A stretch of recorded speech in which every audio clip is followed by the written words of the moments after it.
అసలు కొన్ని ఆటంకాలు మనకి మేలు చేస్తాయి, కాస్త ఆగితే ఆ పని ఆగిపోవడమే మంచిది.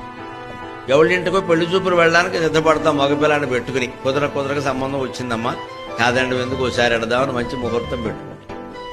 అనుకోని ఆటంకం ఏదో వచ్చింది, మనకే ఏదో మైలు రావడమో ఏదో జరిగింది, లేదా వాళ్ళింటో ఏదో వచ్చింది, ఆగిపోయింది.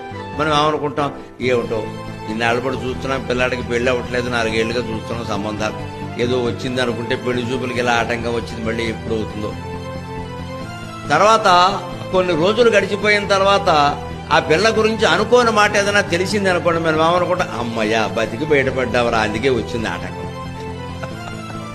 పెళ్లి చూపులకు వెళ్ళి ఉంటే చేసుకోక తప్పేది కాదు, పిల్ల అందంగా ఉందంటే మనవాడు మోజుపడేవాడు, అయిపోయేది పని చేసుకుని ఉంటే, ఆ పిల్ల ఎలా చేసిందిట అని తెలిసింది అనుకో, కొంపలు అంటుకుపోతాయి. అంచేత పెళ్లి చూపులు రద్దు అవడమే మంచిదైంది. భగవంతుణ్ణి నమ్ముకున్న వాడికి అపకారం జరగదండి, అది లెక్క.